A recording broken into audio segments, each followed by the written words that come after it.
ಆತ್ಮೇರೆ ನಮಸ್ತೆ. ಎಲ್ಲರಿಗೂ ನಿಜನ ಯೂಟ್ಯೂಬ್ ಚಾನಲ್ಗೆ ಸ್ವಾಗತ. ಇವತ್ತು ಸಾಯಂಕಾಲ ಮಖಾನ ಮಸಾಲ ಮಾಡ್ತಾ ಇದ್ದೇನೆ. ಇದಕ್ಕೆ ಬೇಕಾದಂಥ ತರಕಾರಿ ಕ್ಯಾರೆಟ್, ಸೌತೆಕಾಯಿ, ಈರುಳ್ಳಿ, ದಪ್ಪ ಮೆಣಸಿನ್ಕಾಯಿ. ಇವಾಗ ಮಖಾನ ಮಸಾಲಕ್ಕೆ ಕ್ಯಾರೆಟ್ ತುರ್ಕೊಂಡಿದ್ದೇನೆ, ಈರುಳ್ಳಿ ಸಣ್ಣಾಗಿ ಹೆಚ್ಕೊಂಡಿದ್ದೇನೆ, ದಪ್ಪ ಮೆಣಸಿನ್ಕಾಯಿ ಹೆಚ್ಕೊಂಡಿದ್ದೇನೆ, ಸೌತೆಕಾಯಿ ತುರ್ಕೊಂಡಿದ್ದೇನೆ.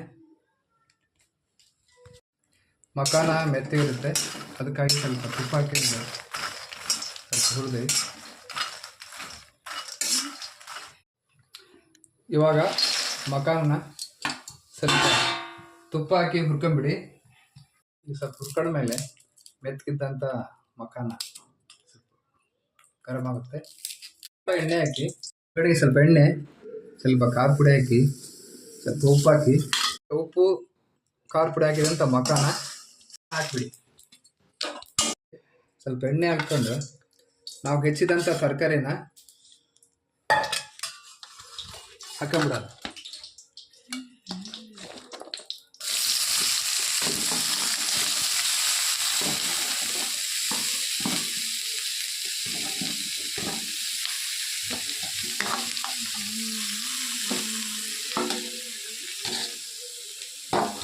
ಇದಕ್ಕೆ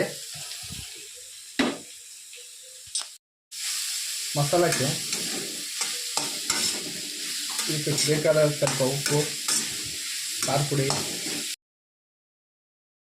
ಸ್ವಲ್ಪ ಖಾರ ಪುಡಿ, ರುಚಿಗೆ ತಕ್ಕಷ್ಟು ಉಪ್ಪು ಮತ್ತು ಸ್ವಲ್ಪ ಗರಂ ಮಸಾಲ ಹಾಕಿ ಸ್ವಲ್ಪ ಬಾಡೋವರೆಗೆ ಹುರ್ಕೊಳ್ಳೋಣ. ಮಸಾಲ ಹುರಿದ್ಮೇಲೆ ಈ ಥರ ಕಲರ್ ಬರುತ್ತೆ.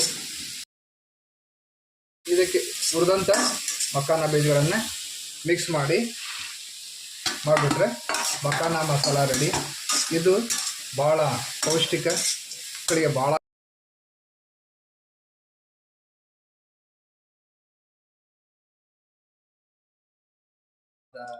ಮಖಾನ ಮಸಾಲ ರೆಡಿ. ಮಕ್ಕಳು ಮಾಡಿಕೊಡಿ, ಭಾಳ ಇಷ್ಟಪಡ್ತಾರೆ, ಭಾಳ ಪೌಷ್ಟಿಕ ಅದ.